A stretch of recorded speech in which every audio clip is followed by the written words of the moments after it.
Hello, and welcome to Horrible Gaming. Today, we're talking about Spider-Man 3. They don't care who they hurt. Not this Spider-Man 3. This Spider-Man 3. Recap. Good game?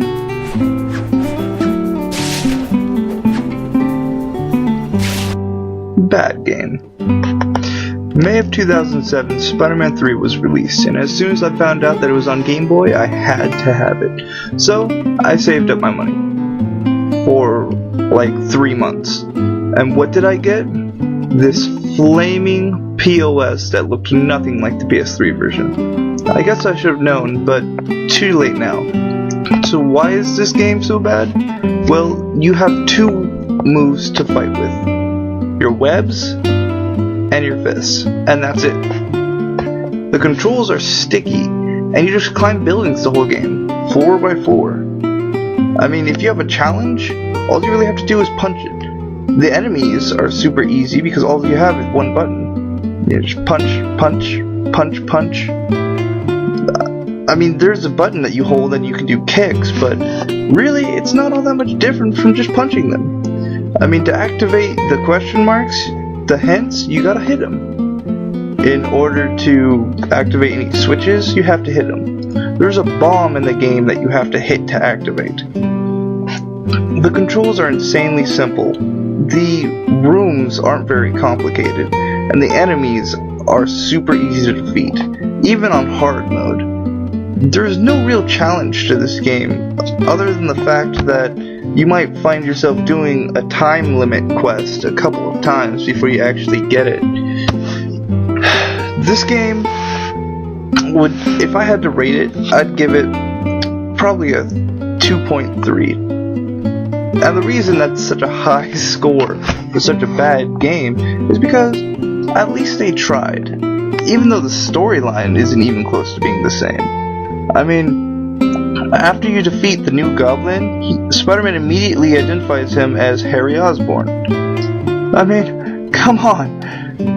In the actual movie, it took him a lot longer to figure out who it was than that. And see this bomb here? You know how you deactivate it? You hit it. You don't even have to really punch at it, you just aim near it. And in order to complete the missions, you have to walk into a big thumbs up logo. I mean, how much more simple of a game can you get? And for the entire third level, really all you're really doing is chasing the new Goblin around. I mean, if it was me who made the game, I'd think I'd make it a little bit more challenging, you know.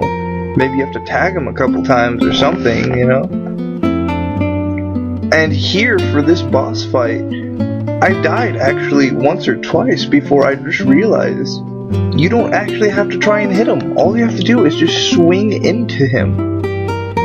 I mean, he's throwing bombs at you, but all you really have to do is swing into him. See, watch.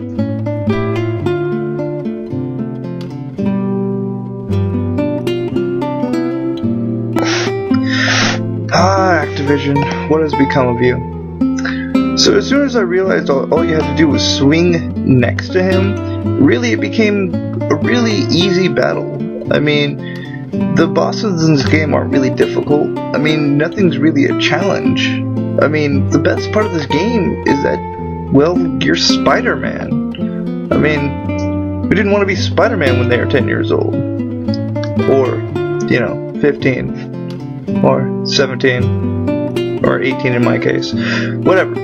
Point is that the fact that they tried to make it on the Game Boy, I have to applaud them for that just in general, but you know, they think they could have done a little bit more with it, put a little bit more time into it instead of just trying to make a cheap knockoff for the Game Boy system. Storyline's horrible. Gameplay is pretty bad. The only real thing that they did good with this game is that you're Spider-Man and that you have all of his powers. But that's pretty much all I really have to say about this game. Thank you for joining me for an episode of Horrible Gaming, and I hope to see you soon. Please rate and comment.